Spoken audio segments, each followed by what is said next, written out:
भुट्दा भुट्दा यस्तो भइसक्यो र माथि हामीले राख्यौँ धनिया। एभ्रिवान अहिले चाहिँ बन्न जाँदैछ।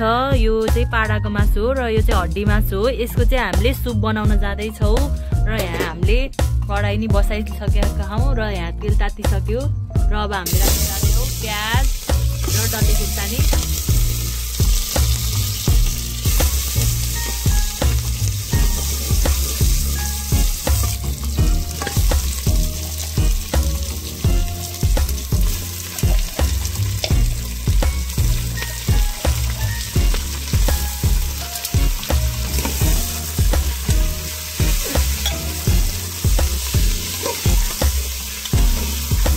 अब राख्न जाँदैछ नुन, स्वाद अनुसारको बेसार राख्छौँ हामीले। अब यसलाई मजाले चलाउने र यो हल्का हल्का फ्राई भइसकेपछि यसमाथि हामीले तातो पानी एड गर्छौँ र यसलाई हामीले सिटी लगाउन छोड्छौँ।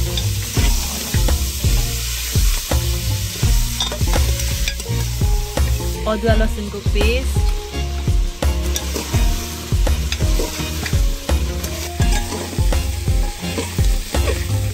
भुट्दा भुट्दा यस्तो भइसक्यो र यो माथि हामी राख्छौँ कटिङ गरेर राखेको टमाटर, जिरा धनिया पाउडर,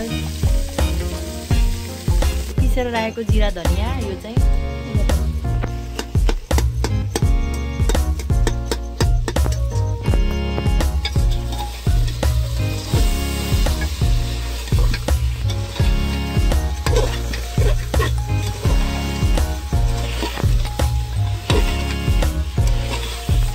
यसमा हामीले पानी हाल्यौँ हल्का। हामीले चाहिँ यसलाई सुपको रूपमा बनाउने भएको कारणले गर्दा यसमा हामीले हल्का तातो पानी राख्यौँ।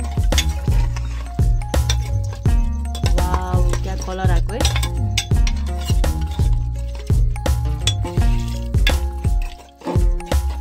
बफको सुप।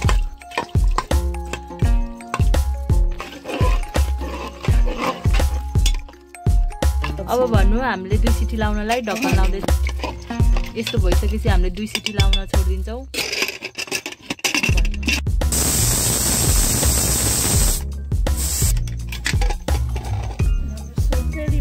सो हाम्रो सुप इज रेडी।